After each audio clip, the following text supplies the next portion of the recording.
ውድ የሰላም ካቶሊክ ቴሌቪዥን ተመልካቾቻችን የህይወት እንደ ጥሪ የሚለው ፕሮግራማችን ነው። በምዕራፍ 1 እንግዲህ የተለያዩ ርዕሰ ጉዳዮችን አንስተን ተነጋግረናል። ብዙ ወንድሞችንና እህቶችንም እዚህ ጋብዘናል። ብዙዎች ደግሞ ፕሮግራሞቻችንን አይተው ወደኛ ጥያቄዎችን ልከውልናል። ለዚህም በጣም እናመሰግናለን። እንግዲህ ይህንን ምዕራፍ 1 በመንዘጋበት ጊዜ እዚህ እህቶቼ ሲስተር ወይንሸትና ሲስተር ትግስት አሉ። አብረን ከአድማጭ ተመልካቾቻችን የቀረቡልንን ጥያቄዎች የምንመለከትባቸው ፕሮግራሞች ናቸው። እንግዲህ አድማጭ ተመልካቾቻችን ወደ ጥያቄዎች ከመሄዳችን በፊት በዚህ በህይወት እንደ ጥሪ ማዕከሉ የራሱ የሆኑ ምልክቶች አሉት። እዚህ አብረውኝ እህቶቼ ሲስተር ወይንሸትና ሲስተር ትግስት ይገኛሉ። ማዕከሉን ደግሞ የሚገልጽ ምልክቶችን አዘጋጅተናል። የማዕከሉ ዳይሬክተር የሆነችው ብዙ አገልግሎት በዚህ ማዕከል የምትሰጠው እህታችን ሲስተር ትግስት እነዚህ ምልክቶች እንድታብራራልን እጠይቃታለሁ። ሲስተር እባክሽን ምልክቶቹን ብታብራሪልን። አመሰግናለሁኝ እህቴ ትግስት። ማዕከሉ እንግዲህ እንደሚታወቀው የሱባኤና የምክር አገልግሎቶችን ይሰጣል። ሰዎችን በጋራም ሆነ በግል እየመጡ ራሳቸው ላይ እንዲሰሩ በጸሎት እንዲቆዩ ጊዜ እንዲወስዱ የሚያግዝ ማዕከል ነው። ከዚህ በፊትም እንደተናገርነው ዛሬ ግን ይሄንን አገልግሎት ይገልጻል ብለን ያሰብናቸው 2 ምልክቶችን አዘጋጅተናልና እነሱን በጥቂቱ ለማብራራት እሞክራለሁኝ። ቅድም እህቴ ትግስት እንደጠቀሰችው ከምልክቶቹ አንዱ ይሄ ነው። እንደምታዩት እንግዲህ የቡና ተክል ወይ ደግሞ የቡና ፍሬ እስከሚጠጣበት ጊዜ ድረስ ያለውን ሂደት ያመለክታል። ጽሑፉ ላይም እንደምታዩት ህይወት ሂደት ነው። እኛም ይህንን ምልክት የወሰድንበት ምክንያት እያንዳንዱ የህይወታችን ደረጃ ሂደት አለውና ጉዞ ነው ለማለት ያህል ነው። እንግዲህ በህይወት ጉዞ ውስጥ በዚህ ምስል ላይ እንደተጠቀሰው የሚገጥሙን ነገሮች ይኖራሉ እና ከአንዱ ደረጃ ወደ አንዱ ደረጃ እስከምንሸጋገር ድረስ ይሄንን ምልክት እንግዲህ ክፍተቶቹን ታዩዋቸዋላችሁ። የጊዜ አስፈላጊነትን ያመለክታል። አንድ ሰው በህይወት እንግዲህ ሲኖር ብስለትም የሚመጣው ወይ ደግሞ ግንዛቤዎችም እያደጉ የሚሄዱት በጊዜ ነው። ጊዜ አስፈላጊ ነገር እንደሆነ ነው። ክፍተቱ ይህንን ያመለክታል። የከለር ለውጦቹም ደግሞ በእያንዳንዱ ጊዜ ምን ያህል ወሳኝ እንደሆነ እኛን በብዙ መልኩ በውስጣዊ እድገት ሊቀይረን እንደሚችል ነው የሚያሳየው እና ለፍሬ በቅቶ እስከሚጠጣ ድረስ ያለው ሂደት ይሄ ነው። እንደሚታወቀው ይሄ የቡና ፍሬ እንግዲህ እዚህ ደረጃ እስኪደርስ ድረስ የተለያዩ የወቅቶችን አስተናግዷል። የተለያዩ የፀሐይ፣ የዝናብ፣ የነፋስ እንግዲህ እነዚህ ወቅቶች ብንመለከታቸው በእኛም ህይወት ውስጥ የሚፈራረቁ ናቸውና ህይወታችንን እንደ ጥሪ በመኖር ወደ አንድ ፍሬያማ ነገር ለማድረስ እኛም እንግዲህ ይሄንን የቡና ፍሬ ያለፈበት ሂደት ውስጥ ልናልፍ እንችላለን። ትልቁ ወይ ደግሞ አዎንታዊ ገጽታው ደግሞ ለነዛ ወቅቶች ተጋላጭ መሆን ነው። ተጋላጭነት እና አንድ ሰው ይሄ የቡና ፍሬ ለፀሐይ ብርሃን፣ ለነፋስ፣ ለዝናብ ተጋላጭ ባይሆን ኖሮ ምናልባት ለዚህ ፍሬ አይበቃምና ዝም ብሎ ቡናው ፍሬው ስለተተከለ ብቻ ወይ ደግሞ መሬት ውስጥ ስለገባ ብቻም ሳይሆን ተጋላጭነቱ ለየወቅቱ ተጋላጭነቱ ወደዚህ አንድ ነገር እንዲደርስ አድርጎታልና ቡናው እንደምታዩ ተፈጥሮውን ነው የሆነው፣ ከተፈጥሮ ውጪ አልሆነም እና የኛም ተፈጥሮ እንግዲህ ሰው የመሆን በህይወት የመኖር ህይወትን ደግሞ ለፍሬያማነት የማብቃት ተፈጥሮ ነው እኛ ውስጥ ያለው እና ተፈጥሮአችንን በየጊዜው ለሚገጥሙን ነገሮች ደግሞ ወይም ደግሞ ያንን ህይወት ለፍሬያማነት ለሚያበቃ ነገር ተጋላጭ ስንሆን ራሳችንን ተጋላጭ ስናደርግ ራሳችን ላይ ለመስራት ለዛ ነገር ለምናገኛቸው አጋጣሚዎች ተጋላጭ ስንሆን ዝግጁነት እንደማለት ነው ተጋላጭ ብዬ መጠቅሰው ያ ሲኖር ተፈጥሯችን ከኛ የሚጠብቀውን ፍሬ እና ማፍራት እንችላለን የሚለውን ለማመላከት ያህል ነው። ስለዚህ ሂደት ነው የሚቆም ነገር አይደለም ወይ ደግሞ በአንድ ጊዜ እዚህ ደረጃ እንዳልደረሰም ለማሳየት ነው። ይሄንን ሂደት ለማሳየት ከመፈለግ አንፃር ነው ይሄን እንደ አንድ ምልክት እንዲሆን እዚህ ማዕከል ውስጥ የሚሰራው ነገር እንግዲህ ሂደት ነው። ማንም ወደዚህ ሲመጣ ለመጸለይ ጊዜ ለመውሰድ ከራሱ ጋር ለመቆየት በምክር አገልግሎትም ለመታገዝ ወደዚህ ሲመጣ ራሱን ለእድገት ተጋላጭ አደረገ ማለት ነው። ራሱን ወደ አንድ ደረጃ ፈቀቅ ለማድረግ ለማሻገር ዝግጁ ሆኖ ነው ማለት ነው ወደዚህ የሚመጣው። እገዛው ደግሞ እዚህ ያገኛል በተወሰነ መልኩ ማለት ነው። የመጀመሪያው ምልክታችን ይሄ ነው። እንግዲህ የህይወት እንደ ጥሪ ፕሮግራም ምዕራፍ 1ን እየዘጋን ያለነው የሚል እሳቤ ቅድም ተናግሬ ነበር። ሲስተር ትዕግስት በደንብ የህይወትን ሂደት ህይወት እንደ ጥሪ ማዕከል ውስጥ የሚካሄደውን ነገር ወይም ደግሞ የሰዎችን የእድገት ሂደትን በደንብ በቡናው ተክል በደንብ አስረድታናለች። ወቅቶች ይፈራረቁበታል። ተጋላጭነት በጣም የወደድኩት ቃል ነው። ተጋላጭነት ሲል ራስን ለአንድ ነገር መስጠት ራስን መክፈት የሚለው ነውና በጣም ጥሩ የሆነ ምልክት ነው። ሰዎች በቀላሉ የማይረሱት ምክንያቱም ቡና ከኛ ህይወት ጋር በጣም የተያያዘ ነገር ነው። በየቀኑ የምንጠጣው በየቤታችን ያለ ነገር ስለሆነ በጣም ቆንጆ ምልክት ነው። ምናልባት ሲስተር ወደ ሁለተኛው ምልክት ደግሞ ሁለተኛው በዚህ ማዕከል ውስጥ የሚደረጉ አገልግሎቶችን ይገልጻል ብለን ያሰብነው ባህር አካባቢ የሚገኝ አንድ እንስሳ ነው። ባህር ውስጥ ነው የሚኖረው። ባህር ዳርቻ አካባቢ እንደምታዩት እንግዲህ ባህር አካባቢ ነው የምንገኘው። ሰማዩ አለ፣ ባህር እዚህ አካባቢ አሸዋ አለ። ይሄ እንስሳ እንግዲህ በውስጡ በጣም የሚያምር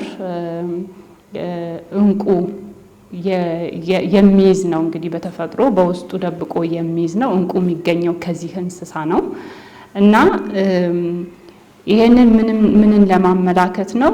በጣም ጠንካራ የሆነ ሽፋን አለው። ደግሞ ይሄ ሽፋኑ አሁን ተከፍቶ ነው እንጂ የሚታየው በተፈጥሮ ሲታይ ብዙ ጊዜ ባህር አካባቢ የተዘጋ ነው። በጣም ድፍን ያለ ለመክፈት አስቸጋሪ የሆነ ነው እና ሰዎች ይህንን በውስጡ ያለውን እንቁ ለማውጣት ሲፈልጉ እንስሳውን በዚህ አካባቢ ነው፣ አንገቱ እዚህ አካባቢ ነው ያለው። እዛ አካባቢ በመውጋት በጣም እንግዲህ የሚያሳምም ነገር ነው። ደምም ይወጣዋል፣ ብዙ ጊዜ ይደማል። ይሄ ወደዚህ ለመዝለቅ ሲባል ማለት ነው እና እዚህ አካባቢ እየበሱ ይከፍቱትና ነው እንቁን የሚወስዱበትና እንግዲህ እሱ ይሞታል ማለት ነው። እንቁ ግን እንግዲህ እንደምናውቀው ለብዙ ማስዋቢያነት ይውላል ማለት ነው። ማጌጫ ነው ሰዎች የሚጠቀሙት። ይሄ ምን ለማመላከት ነው?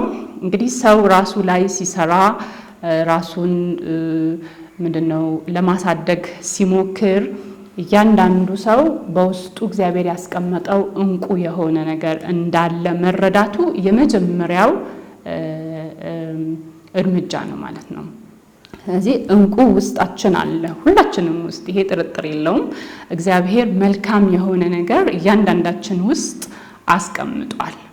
ግን ሰዎች ስለሆንን ካስተዳደጋችን በተለያየ መንገድ እኛ ውስጥ የምናስገባቸው ነገሮች ከልምዶቻችን ይሄ ነገር ልክ ይሄ በተዘጋበት መንገድ እንደ ጥብቅ ሆኖ ሊሸሸግ ይችላል። ያ እንቁ የተዘጋ ነገር ወይ ደግሞ የዘጋው ነገር ሊኖር ይችላል እና ሰው ራሱ ላይ ሲሰራ በምክር አገልግሎትም ይሁን በተለያየ መንገድ ወደ ራሱ ሲመለስ የጸሎት ጊዜ ሲወስድ ቀስ እያለ ወዴት ይደርሳል? ወደዚህ እንቁ ይደርሳል ማለት ነው። ስለዚህ ቅድም እንደነገርኳችሁ ይሄን ለመክፈት ይሄንን እንስሳ ደምቶ ስለሆነ ይሄ ሂደት ቀላል ሂደት አይደለም።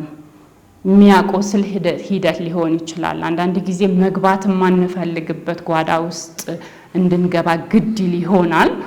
ግን ደግሞ ዋጋ አለው ያ መድማት፣ ያ መቁሰል። ለምን ይሄ እግዚአብሔርኛ ውስጥ ያስቀመጠው እንቁ ነገር ዝም ብሎ ተሸፍኖ እንዳይቀር፣ ዋጋ ቢስ እንዳይሆን ያ ሂደት፣ ያ መድማት፣ ያ መቁሰል፣ ያ ደስታ፣ ምናልባት ያ መከፋት፣ ያ ትግል ዋጋ አለው በሚል ነው እና ይህንን ደግሞ እንደ ሁለተኛ ምልክት ያቀረብነው በዚህ ምክንያት ነው። እንግዲህ ሲስተር ሁለቱም ምስሎች ትልቅ ትርጉም ያላቸው ምስሎች ናቸው።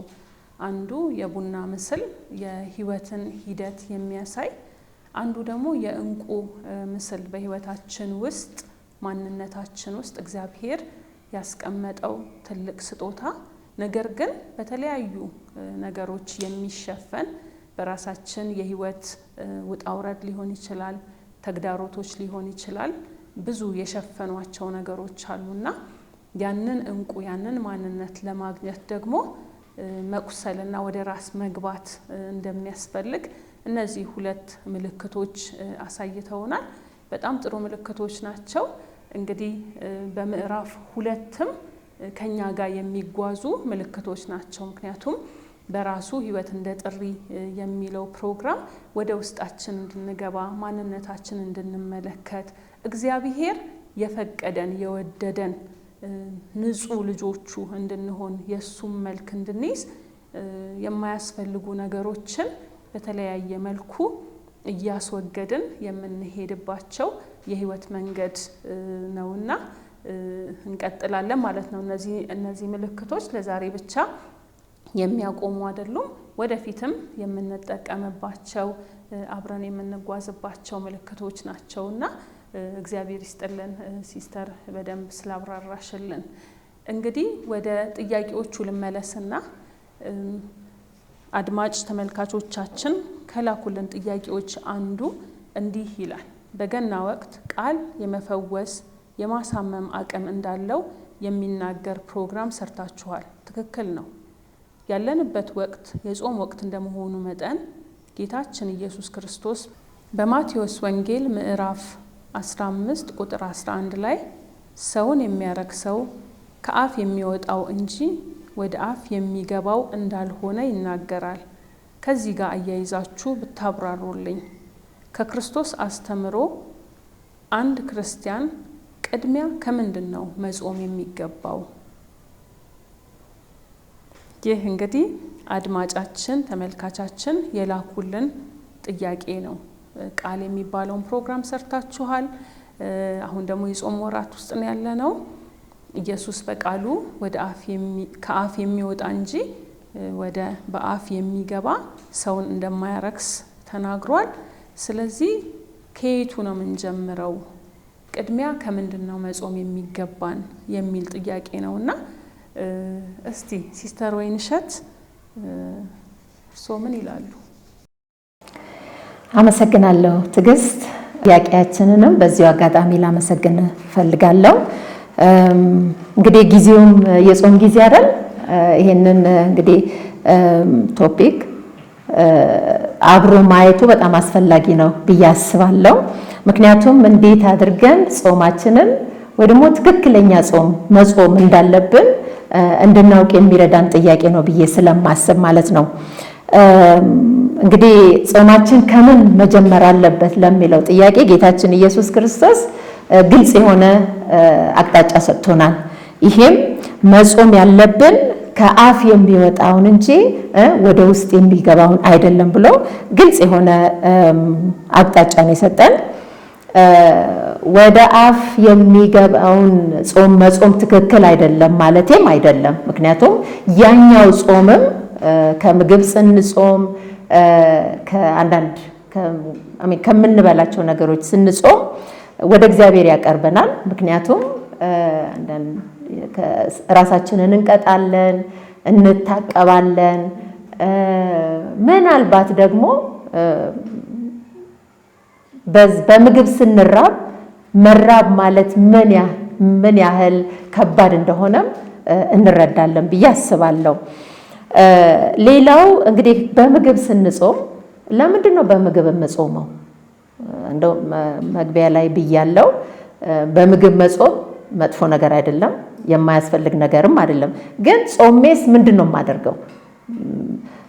የጾሙን ጊዜ እንዳለ ምግብ አቁሜ በኋላ ጾሙ ሲፈታ ለመብላት ነው ወይስ ምናልባት እኔ ሳልበላ ቀርቼ ያንን የምገዛበትን ገንዘብ በኋላ ላይ ለድሆች እሰጣለሁ? ወደ ውስጥ የሚገባውን ምግብ ስጾም ለምንድን ነው የምጾመው? ምክንያቴ ምንድን ነው? ምክንያት ሊኖረን ይገባል። ስለተደረገ ብቻ ማድረግ ሳይሆን ለምንድን ነው የምጾመው? ምናልባት እንደ ምሳሌ እኔ ፍራፍሬ አልበላም፣ ስጋ አልበላም፣ ወተት አልጠጣም። ያንን ስጋ የምገዛበትን ገንዘብ፣ ፍራፍሬ የምገዛበትን ገንዘብ፣ ሌላ ምግቡን ያቆምኩትን ምግብ የምገዛበትን ገንዘብ አጠራቅሜ ለሌሎች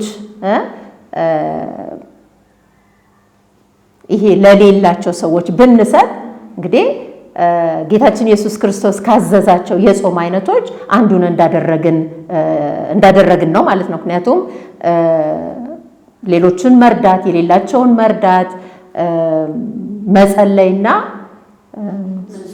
መጾም ነው የተጠየቅ ነው። ስለዚህ ይህንንም በማድረግ ጾማችንን በትክክል መጾም እንችላለን። ዛሬ እኔ ማተኮር የምፈልገው ከእናንተም እንደመጣው ጥያቄ ቃል ላይ ነው። ምክንያቱም ጌታችን ኢየሱስ ክርስቶስ መጾም ያለብን ከአፋችን የሚወጣውን ነው ስላለን፣ ይህንንም ትእዛዝ ስለሰጠን ከአፋችን የሚወጣውን ቃል መቆጣጠር አለብን፣ መጾም አለብን። ቃል ኃይል አለው። ቃል ያጠፋል፣ ቃል ያስገኛል፣ ቃል ይሰብራል፣ ቃል ይጠግናል። ስለዚህ የምንናገራቸውን ንግግሮች፣ ቃላቶች መቆጣጠርና መጾም እንዳለብን ጌታችን ኢየሱስ ክርስቶስ ይነግረናል። ቃል ይሰብራል ብያለው። እኛ ለራሳችን ዛሬ ቀኑ መጥፎ ቀን ነው ካለ እኔ ቀኑን መጥፎ እንዲሆን በቃሌ አድርጌዋለሁ ማለት ነው እና ይሄ ቀን ዛሬ ጥሩ ነው ካልን ጥሩ ይሆናል፣ መጥፎ ነው ካልን መጥፎ ይሆናል። ስለዚህ ቃል በጣም ኃይል አለው፣ ተጽዕኖ ያሳድራል። በጎ ቃል ከስጦታዎች ሁሉ በላይ ነው። ያ የሚጠግን ቃል ነው። ስለዚህ መጾም ያለብን ሰዎችን ከሚሰብሩ፣ ሰዎችን ከሚያሳምሙ፣ ሰዎችን ወደታች ከሚያደርጉ፣ ሰዎችን ያላቸውን ነገር ከሚያስወጣቸው ነገሮች መጾም እንዳለብን ጌታችን ኢየሱስ ክርስቶስ ይነግረናል ማለት ነው። በተቃራኒው ደግሞ ሰዎችን በንግግራችን ከፍ ልናደርጋቸው እንችላለን። ከህመማቸው ልንፈውሳቸው እንችላለን። ዛሬ አንድን ሰው አንተ ትችላለህ፣ አንቺ ትችያለሽ ስንል ያንን ሰው ካለበት ከፍ ልናደርገው እንችላለን እና ከዚሁ ጋር አያይዤ ፖፕ ሊዮ 14ኛ ለጾም እንዴት አድርገን መጾም እንዳለብን የጻፉልንን ደብዳቤ አይ ቲንክ ሁላችንም አይተናዋልና በጣም የሚገርም ደብዳቤ ነው። በጣም ማለት ጾም ላይ በጣም ያተኮረና የጾም አቅጣጫችንን እንደው ከምግብ ትንሽ ቀየር እንድናደርገውም ያደረገ ነው። ትክክል፣ እውነት ነው ትዕግስት። እንደው የዕለት ዕለታችንንም አንዳንድ ጊዜ ቃልን ስናስብ ሩቅ ነው የምናስበውና ፖፕ ፍራንሲስ ግን ሩቅ ሳትሄዱ ከዕለት ዕለት ያለውን ተግባር ያለውን ሪሌሽንሺፕ ግንኙነት እንድንመለከት ያደርጉናል። ምን ይላሉ? ከመጥፎ ቃላት ተቆጠቡ፣ ሐሜትን አስቀሩ፣ ሰዎችን የሚሰብር ቃል አትናገሩ።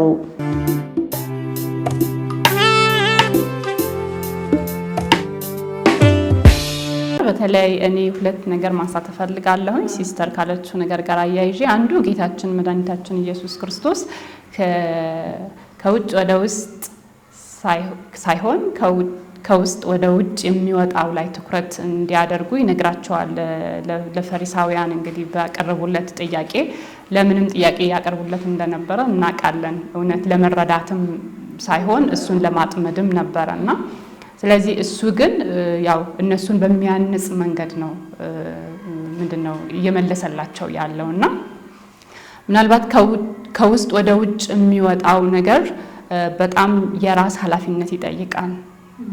በጣም የገዛ ራስ ኃላፊነት ይጠይቃልና እኛም ምናልባት በዚህ በጾም ወቅት ወደ ገዛ ራስ ህይወት ለመመለስ ጥሩ አጋጣሚ ነው የሚመስለኝ።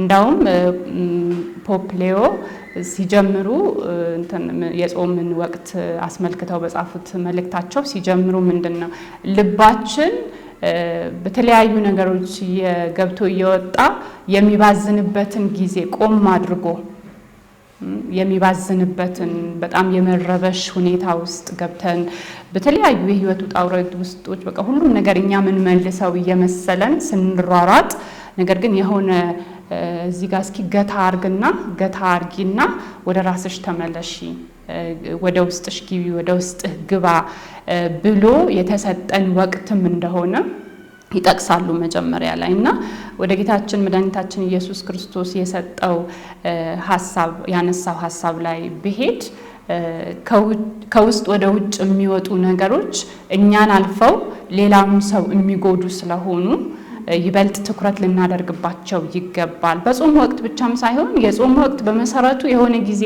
ኖረነው የሚያልቅ ሳይሆን ለሚቀጥለው ጊዜ ስንቅ የምንሰንቅበት ወቅት ነው።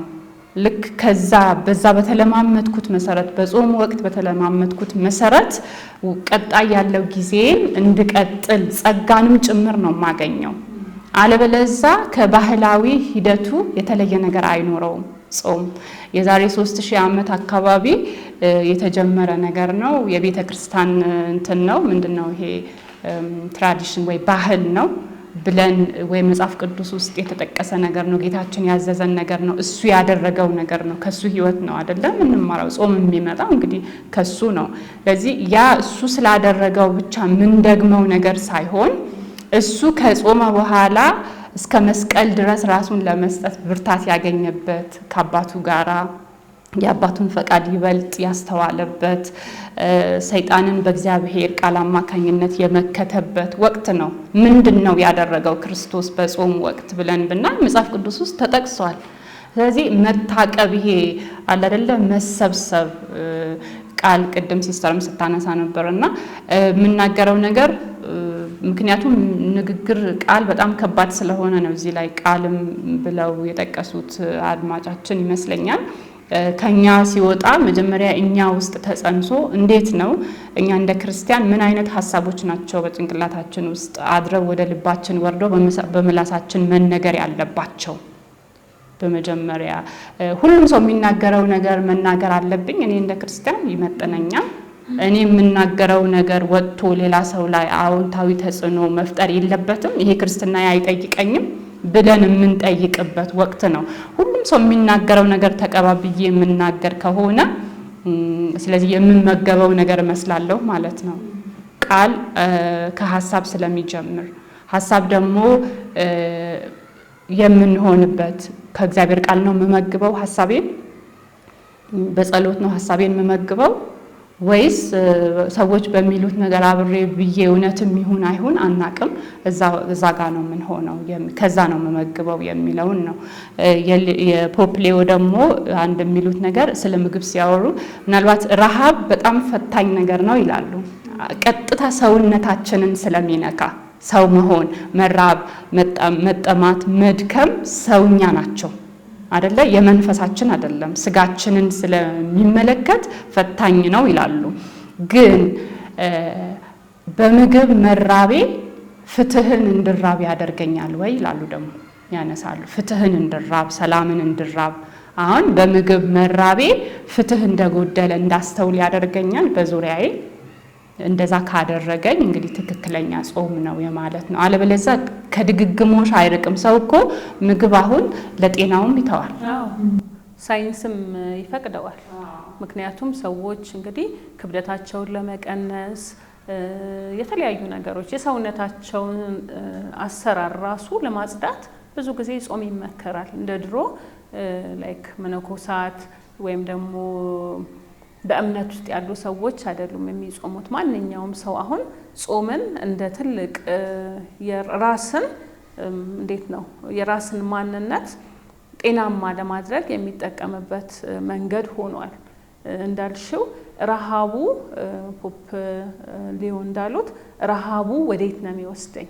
የሆነ ነገር አይምሮዬን ንጹህ አድርጎ የማስበው ነገር ንጹህ እንዲሆን ያደርጋል ወይ?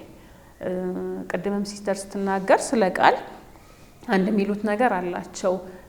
የአንደበታችንን ትጥቅ እናስፈታው። ምክንያቱም ቃላቶቻችን እንደ ጦር መሳሪያ እየሆኑ ነውና እስቲ የአንደበታችን የጦር መሳሪያ የሆነውን አንደበት ትጥቅ እናስፈታ፣ ከሐሜት እንራቅ፣ ሌሎችን ከሚጎዳ ቃላቶች እንራቅ እያሉ በደንብ በእለት ተዕለት ህይወታችን ውስጥ እያደረግናቸው ያሉትና ሰውን የሚያቆስሉ ነገሮችንም እንድንቆጠብ የሚነግሩን ነገር አለ። እንግዲህ እስቲ እንመልከት። ምክንያቱም አንዳንዴ ምን እንላለን? እኔ ጾማለሁ ወይም ደግሞ እኔ አልጾምም፣ ከሊት ጾማለች። ይሄን ሁል ጊዜ የምናያይዘው ነገር ከምንድነው? ከምግብ ጋራ ነው። ወይም ደግሞ ልጆችን ራሱ እንግዲህ በእኛ ባህል ከ7 ዓመት በታች ያለ ልጅ አይጾምም እንላለን። ከዛ በኋላ ያለ ህፃን ግን መጾም ይችላል የምንለው ነገር አለ። እሱም በራሱ ከ7 ዓመት በታች ያለ ህፃን ከስድብ አይጾምም ወይ? ካለመታዘዝ አይጾምም ወይ? የሌሎችን እቃ ከመውሰድ አይጾምም ወይ? ከውሸት አይጾምም ወይ? ስለዚህ እነዚህ ነገሮች ጾም የምንላቸው ነገሮች ከውጫዊ ነገሮች ወደ ውስጣችን የምንመለከትበት። ከማህበራዊ ሚዲያ ስንት ሰው ይጾማል? እንደው እስቲ እህቶች አንዳንድ ነገር በሉበት። ማለት ምግብ አንበላ ግን ቀን ሙሉ እንደው ለእግዚአብሔር ቦታ አለን ወይ? 10 ደቂቃ እንጸልያለን ወይ? ወይስ ከጧት ጀምሬ እስከ 9 ሰዓት አልበላም፣ ነገር ግን ስልኬ ላይ ነኝ ሙሉ ቀን ሙሉ። ኢቭን ለቤተሰቦች ቤተሰብ ካለኝ ጊዜ አልሰጥም። ተማሪ ከሆንኩኝ ለጥናቴ ጊዜ አልሰጥም። ሰራተኛው ከሆንኩኝ ስራዬን ወደፊት እንዳስኬድ የሚረዳኝን ትምህርት አይደለም እየተከታተልኩ ያለሁት። ወይ ቲክቶክ ላይ ነኝ፣ ወይ ፌስቡክ ላይ ነኝ፣ ወይም ሌሎች ነገሮችን እየመገብኩ ነው ያለሁት። ስለዚህ እንደዛ አይነት ጾምስ አለ ወይ? ርዕሰ ሊቃነ ጳጳሳት ሊዮ ሌላው ራሱ በፖለቲካ ውስጥ ያለን ሰዎች ንግግራችን ደግነት የተሞላበት ነው ወይ? ርህራሄ የተሞላበት ነው? እንጾማለን እኮ ጿሚዎች ነን፣ ግን ከምንድን ነው የምንጾመው የሚለውን ነገር በጣም ሰፋ አድርገን ከዕለት ተዕለት ህይወታችን ጋር እንድንመለከተው አድርገውናልና ይሄ ለእኛ ትልቅ ተግዳሮትና እውነት የመንገዶቻችንን አቅጣጫ እንድንቀይር የሚያደርገን ነገር ነው። እናንተም እንዳላችሁት።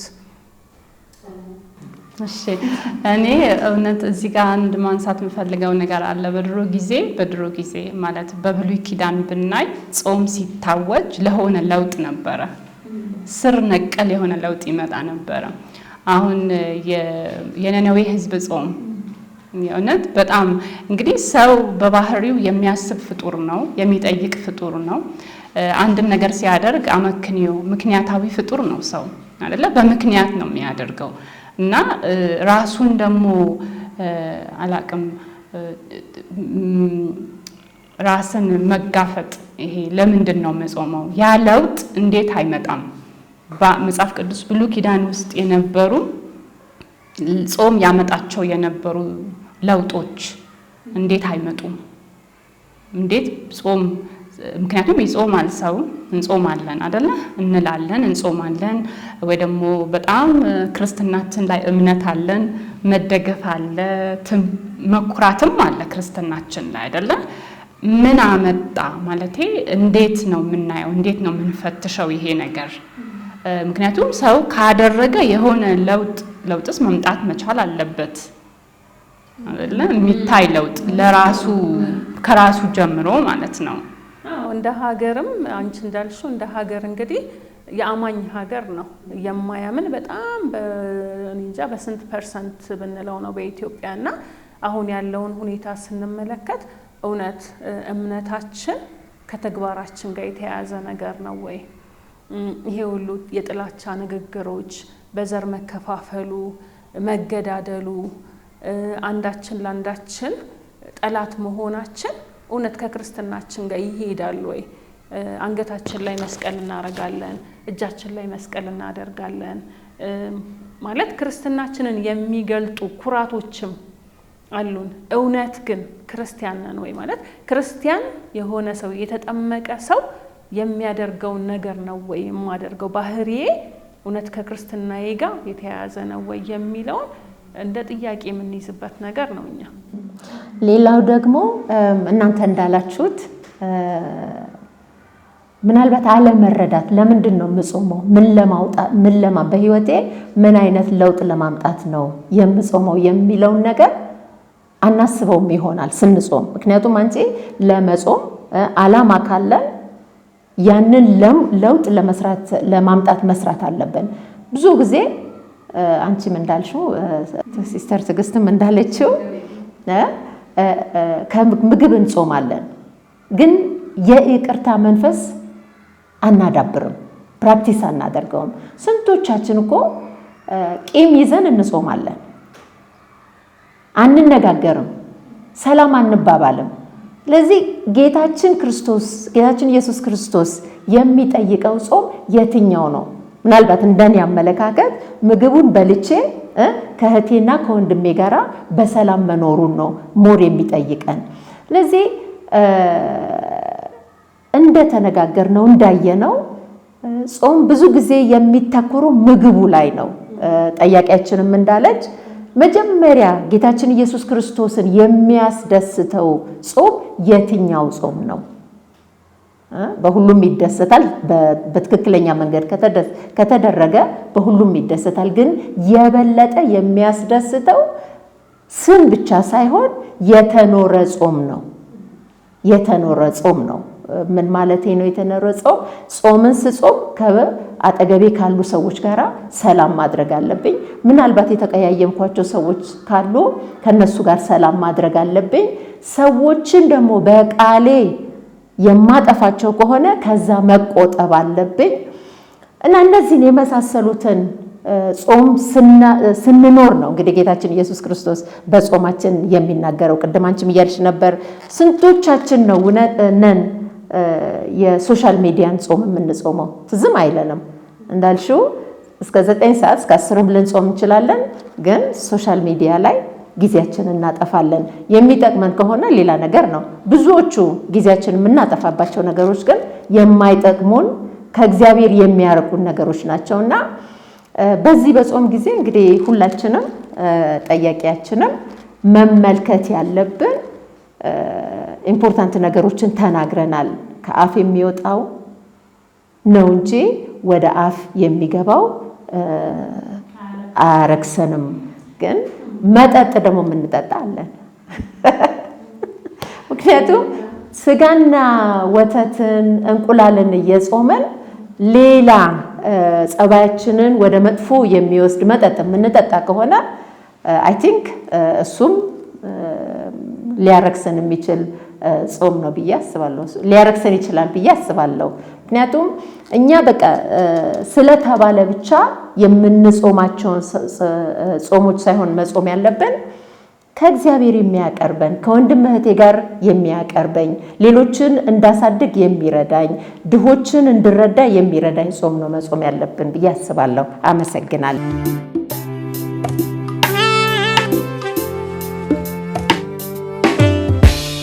ሲስተር ያልሽው ነገር በጣም ትክክል ነው። ወደ ራስ ህይወታችን እንመለስ የሚለውና አንዳንዴ ጾማችን ከኃላፊነት ጋር ይገናኛል ወይ? ለምሳሌ አንደበታችንን ብለናል፣ ወደ አንደበታችንም እመጣለሁኝ። ግን አሁን አንቺ እንደ አንድ መስሪያ ቤት ለኔ ኃላፊነት ሰጥተሽኛል ልበል። እኔ 8 ሰዓት የመስራት ግዴታ አለብኝ። የሰጠሽኝን ኃላፊነት በትክክል እወጣለሁ ወይ? ወይስ አንቺ ስላየሽኝ እሰራለሁ፣ አንቺ ካላየሽኝ ቁጭ ብዬ አልፋለሁ? ይሄ እስከ ጾም ጋር ይያያዛል ወይ? ምክንያቱም እኛ አሁን ለምሳሌ መስረቅ የሰውን ገንዘብ መስረቅ ነው አይደል? መስረቅ ብለን የምናስበው ለምሳሌ እኔ እጾማለሁ፣ በዚህ ጾሜ አልሰርቅም ብል ከገንዘብ ጋር የተያያዘ ነገር ብቻ ነው ወይ ምሰርቀው? ወይስ ሰዓት እሰርቃለሁ? መስሪያ ቤቶች አንዳንድ ጊዜ ሄደን ቢሮዎች ላይ ብዙ ሰዎች ይጾማሉ። ነገር ግን እዛ የመጣውን ሰው ለማስተናገድ ጊዜ የላቸውም። ወይም ደግሞ ያንን ሰው አሁን አስተናግደው መላክ ሲችሉ ያ ሰው ስራ ትቶ ነው የሚመጣው፣ ትራንስፖርት ከፍሎ ነው የሚመጣው። ብዙ ነገሮችን አጥቶ እዛ ቢሮ ላይ መጥቶ ዛሬ መፈጸም የሚችለውን ነገር ነገና ይባላል። ወይም ደግሞ ጉቦ መስጠት አለበት። ግን እኛው ጿሚዎች ነን፣ እኛው ጉቦ ተቀባዮች ነን። እንግዲህ ያው ኃላፊነትም ካለ መውሰድ ነው አይደለ የሚመጣው እያንዳንዱ ነገር። ኃላፊነት ማለት ስል ለምሳሌ አሁን ይሄ ያነሳሽው ሀሳብ በክርስቲያን አውድ እንመልከተው እና ጌታችን ደግሞ ቅድም ካለው ነገር ቅድም ከተጠቀሰው ከውስጥ ወደ ውጭ የሚወጣው ነገር እንግዲህ ወደ ተግባር ይቀየራል ማለት ነው። ካስተሳሰብ ይጀምራል። ስለዚህ አንድ ክርስቲያን የሆነ ሰው ማለት እጾማለሁ የሚል ሰው ክርስቲያን ነው በእርግጠኝነት አይደለም። እና አንድ ሰው ቢፈትሽ ምግባሮቹን ቢፈትሽ ከማንነቱ ጋር የተያያዙ ናቸው። ስለዚህ ማንነቱ የቀረጸበት መንገድ ነው መስሪያ ቤትም ይዞት የሚሄደው በቤተሰብም ውስጥ ከሚናገረው ነገር ብቻ መጀመር ወይ ደግሞ ከምግባሩ መጀመር የለበትም፣ ካስተሳሰቡ ነው። እሱ ክርስትናውን እንዴት ነው የሚያየው? ክርስትናው ከሱ ከምግባሩ የተገነጠለ ነገር ድንገት ሲያስፈልገው አንስቶ የሚደርበው ነገር ነው ወይስ ክርስትናው በእያንዳንዱ ምንድነው ይሄ ሙያዊ በሆነ ቦታም ሌላም ቦታ ሲሄድ አብሮት የተዋሃደው ነገር ነው ትልቁ ጥያቄና ይሄ ማድረግ ቀላል ነገር አይደለም። ቀላልም ስላልሆነ ነው የሚቀለው ነገር ምን መርጠው ምግብ መተው ቀላል ነው ብለናል ቅድም። ጥሩ ነገር ነው ከምግብ መታቀብ። ቅድም ሲስተር ስታነሳ ነበር ለምንድን ነው የምንጾመው? አንድ ምግብ ዛሬ ካልበላሁኝ እሱ ባለመብላቴ ለራበው ወንድሜ እህቴ ላስብ እችላለሁ። ከዛ ሲርበኝ ደግሞ የረሃብ ምንነት እረዳለሁ። ፖፕም እንዳሉት በስጋዬ ሲርበኝ እንግዲህ ፍትህ እንደጎደለ የፍትህ ረሃብ የሰላም ረሃብ እኔ ውስጥ ይቀሰቀሳል። ጥሩ ነገሮች ናቸው። ግን አሁን እንደተባለው ዕለት ተዕለት በምንኖረው እኛን በሚመለከት ነገር ላይ ክርስትናችን እንዴት ተጨባጭ እናደርገዋለን? የግል ኃላፊነት ይጠይቃል። እኛ ብቻ ነን፣ ያ ግለሰብ ብቻ ነው ሊሰራው የሚችለው። ለዛ ነው ይመስለኛል አዎ ምግባርን መገንባት ያልሽው ላይና ከዛ ደግሞ ክርስትናችን በየሁሉ የህይወት አቅጣጫችን በቀን ውሏችን ልበላው መገለጥ አለበት። ምክንያቱም የተገነጠለ ክርስቲያን ነኝ ቤተክርስቲያን ሲሄድ፣ ክርስቲያን ነኝ ስጸልይ ብቻ ስራ ቦታ ክርስቲያን አይደለሁም፣ ወይም ደግሞ ምግባሬ ከክርስትናዬ ጋር ወይም ጥያቄ አላነሳም፣ የምሰራው ነገር የማደርገው ነገር የእግዚአብሔርን ክብር ይገልጣል ወይስ አይገልጥም የሚለውን ነገር አላስበውም። እንግዲህ ለአድማጭ ተመልካቾቻችን እነሱም ወደ ውስጣቸው ገብተው ይሄንን አስተንትኖ እንዲያደርጉ እኛም ደግሞ ለራሳችን በዚህ በቀረው በጾም ወራት እንደ ባህሪያችን እየታነጸ እንዲሄድ ይዘነው ምን ሄድ ነውና ይዘነው የምንሄደው ነገር ነው። ግን ልመልሳችሁና ወደ ጠያቂያችን ቃል ወደሚለው ልመልሳችሁና አንዳንድ ጊዜ ማህበረሰባችን ክፉን ነገር የሚደግፍ ሆኖ አግኝቼዋለሁ። ለምሳሌ አንድ ሰው ከሌላው ሰው ጋር ሲጣላ በደንብ ጮሆ የሚናገር የሚሳደብ በጣም ያንን ሰው በቃ ዋጋ የሚያሳጣ ወይም ደግሞ የሚያወርድ ንግግር የሚናገርን ሰው አንዳንዴ ጎበዝ እኮ ነው እንላለን። ልክ ልኩን ነገረው፣ ልክ ልኳን ነገራት። እኛ ማፈር ሲገባን ምን ሆነህ ነው እንደዚህ አይነት ቃል የተናገርከው? ምን ሆነሽ ነው እንደዚህ አይነት የስድብ ቃል ካንቺ ወጣው? ክርስቲያን አይደለሽም ወይ?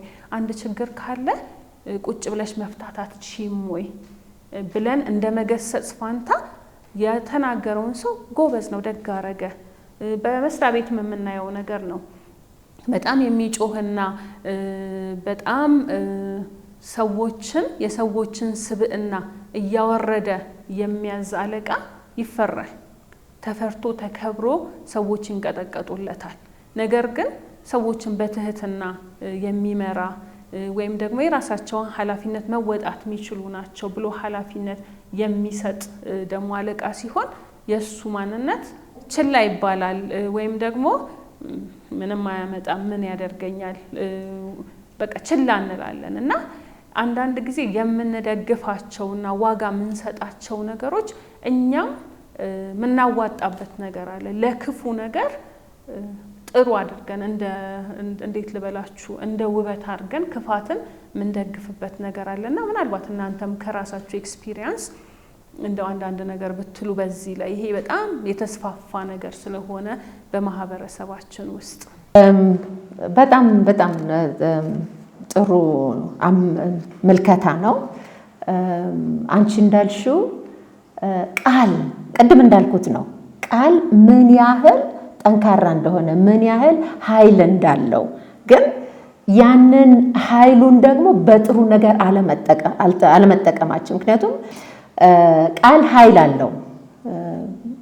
ይሄ ቃል እንግዲህ አንቺ እንዳልሽው ሰውን ሳያከብሩ መናገር ሳይሆን አንድን ሰው ማበረታታት ያለብን ለማመስገን ምናልባት ያ ከአፌ የወጣው ቃል ከአፌ እንዲወጣም የማደርገው ቃል ሰዎችን ወደ ታች ለማድረግ የሚሆን ከሆነ ወደዛ የሚሄድ ከሆነ ያንን ጾሜ ያንን ትቼ ያንን ሰው ባመሰግነው ያንን ሰው ትችላለህ ብለው አንድ ሕፃን አንድ ጊዜ በሆነ አጋጣሚ ምን አለችኝ፣ እኔ በሕፃንነቴ አባቴና እናቴ የተናገሩኝን ቃል አረሳም። ይሄ እንግዲህ በጥሩም ሊሆን ይችላል በመጥፎም ሊሆን ይችላል። አንድን ሰው ስትገርፈው ያ በጠባሳ ይጠፋል። አንድን ሰው ግን በመጥፎም ይሆን በመልካም ስትናገረው ያ ነገር አይረሳም እና በተቻለን መጠን እንግዲህ ሰዎችን ሞራላቸውን ከፍ በማድረግ እንደሚችሉ በመንገር እነሱን በመጥፎ ነገር ካለማንሳት በእነዚህ ነገሮች ብንጾም ሞር ሰዎችን ወደ ራሳችንም ወደ እግዚአብሔርም ማቅረብ እንችላለን ብዬ አስባለሁ።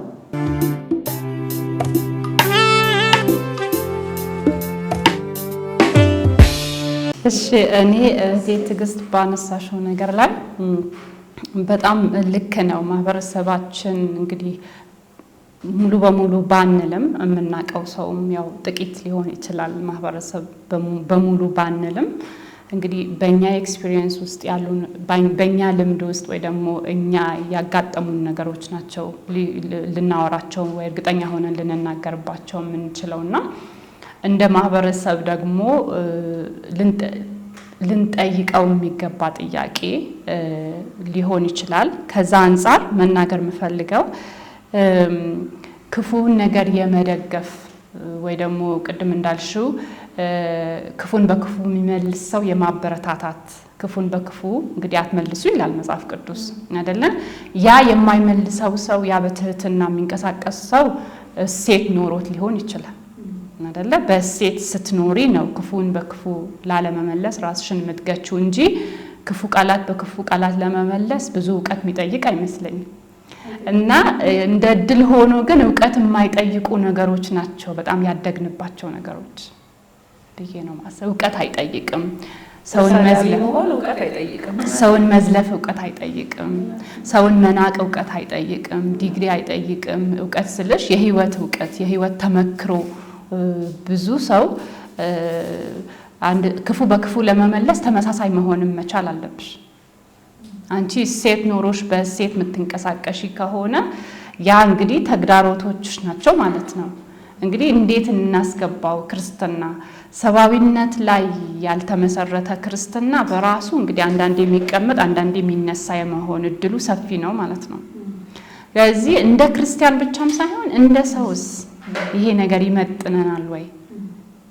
ክፉ የሚያደርግ ሰው ካጋጠመን ክፉ የሚናገር ሰው ካጋጠመን ከ10 መሃል እኔ ራሴን ለይቼ ጥሩ አይደለም ማለት የማለት ብስለት ውስጥ መድረስ የግድ ክርስትና ነው የሚያስፈልገው። ምክንያቱም ሰው በመሆን ስለምናስብ ክፉና ደጉን እናውቃለን አይደለ? የሚጠቅመንና የማይጠቅመንን እናውቃለን። የማይጠቅም ከሆነ አይጠቅምም ማለት መቻል ክርስትና ብቻ አይደለም፣ ሰው መሆን በራሱ ይሄ ሊል ይገባል ባይነኝ እኔ። ሰውነት ራሱ ለዚህ ደረጃ ብቁ ነው። ግን ሰው ያልሆነ ማንነት ላይ ክርስትና ቢለጠፍ እንደ ራፊ ጨርቅ ነው የሚሆን። ጌታችን እንዳለው ማለት ነው። አሮጌ ጨርቅ ላይ ምንድን አዲስ ራፊ ክርስትና አዲስ ነው እሱ ስላመጣው አዲስ ህይወት ሲናገር ይመስለኛል። እንግዲህ ምንድነው ይሄ ስነ መለኮታዊ እንትኑ ስለ ጾም ነው። አይ ቲንክ የዮሐንስ ደቀ መዛሙርቶች እንግዲህ ወደ ፈሪሳውያን ናቸው የዮሐንስ ደቀ መዛሙርቶች ይጾማሉ፣ ያንተ ደቀ መዛሙርቶች ግን አይጾሙም በሚለው የመጽሐፍ ክፍል ጋር ነው። እና አሮጌ ነገራችን እንግዲህ ሰው ክርስትና በአዲስ ነገር ላይ ሲያደርገው ነው። እንግዲህ ሰው ሙሉ በሙሉ ራሱን እየቀረጸ እለት በእለት በሚያልፍባቸው ነገሮች ራሱን እየገመገመ የእድገት ሂደቱ እያስተዋለ ከሄደ ክርስትናው በደንብ ስለሚዋሃደው ጥያቄ አይሆንበትም። ክፉ በክፉ መመለስ የሱ የቤት ስራ እንዳልሆነ በደንብ ይገባዋል ማለት ነው እና በጣም ልክ ነው። ስለዚህም ቅድም ካልኩት ነገር ጋር ብቻ ነው ማያያዝ መፈልገው። ስለዚህ የራስን ኃላፊነት ወስዶ የራስን ህይወት እለት እለት አለመገምገም የሚያመጣው ችግርም ይመስለኛል። አንድ ጥሩ ነገር ሲስተር ትዕግስት ያለችው መጥፎ ነገር ስናይ ይሄ ነገር ትክክል አይደለም ብሎ መቆም መቻል። ምክንያቱም ይሄ እንግዲህ ከብዙ ሰዎች ሊወስድሽ ይችላል፣ ግን ትክክለኛ ይሄ ነው ብሎ ለዛ ነገር መቆም መደገፍ ሳይሆን ትክክለኛ ላልሆነ ነገር ይሄ ነገር ትክክል አይደለም ብሎ መቆም መቻል ራሱ በራሱ ብስለትን ይጠይቃል። ምክንያቱም ያው መስለን ለመኖር ስለምናደርግ መስለን ለመኖር ስለምንጥር ወይ ደግሞ ወደዛው ስለምናደላ ትክክለኛ ያልሆኑ ነገሮችን እያየን ዝም ብለን እናልፋቸዋለን። ስለዚህ በዚህ በጾም ጊዜ ትክክል ያልሆነ ነገር ስናይ ይሄ ነገር ትክክል አይደለም ብሎ ለብቻ እንኳን መቆም ቢያስፈልግ መቆም እንዳለብን ጌታችን ኢየሱስ ክርስቶስም ያስተምረናል። እህቶቼ በጣም ነው ማመሰግነው። በተለይ ደግሞ ይህንን ጥያቄ የላኩልን አድማጭ ተመልካቻችንን በጣም ላመሰግን እወዳለሁ። ምክንያቱም በእሳቸው ምክንያት እኛም ራሳችን ይህንን የጾም ወራት እንዴት መኖር እንዳለብን፣ አንደበታችንን እንዴት መቆጣጠር እንዳለብን፣ ቃላቶቻችንን መፈተሽ፣ ህይወታችን ደግሞ ከክርስትናችን ጋር ምን ያህል ጥምረት አለው የሚለውን ነገር እንድንመለከት ይህ ጥያቄ ረድቶናልና በጣም እናመሰግናለን። ምናልባት ፕሮግራማችንን ከመዝጋታችን በፊት በዚህ ጥያቄ ዙሪያ ላይ የያዕቆብ መልእክት ምዕራፍ 3 ቁጥር 5 እስከ 6 ያለውን ማንበብ እፈልጋለሁ። ርዕሰ ሊቃነ ጳጳሳት ሊዮም እንደ ካቶሊክ ቤተክርስቲያን ያስተላለፉልን መልእክት ከአንደበታችን እንድንጾም ነውና ለሁላችንም የቀሪው የጾም ጊዜ ወደ ውስጣችን የምንገባበት አንደበታችንን የምንቆጣጠርበት እንዲሆን ምኞታችን ነው። የያዕቆብ መልእክት ምዕራፍ 3 ቁጥር 5 ምላስ እንደ እሳት ናት። ምላስ በአካል ክፍሎቻችን መካከል የምትገኝ ክፉ ዓለም ናት። ስጋችንን ሁሉ ታረክሳለች፣ እንደ ገሃነም እሳት ሰውነታችንን ሁሉ ታቃጥላለች። ስለዚህ እንደ እሳት የሆነችው ምላስ ቅድም ሲስተር ወይንሸትም እንዳሉት በመልካም መጠቀም እንችላለንና እስቲ ሁላችንም አንደበታችንን የመግዛት ጊዜ እንዲሆንልን ራሳችንን እንፈትሽ። በሚቀጥለው ፕሮግራም እስከምንገናኝ ሰላም።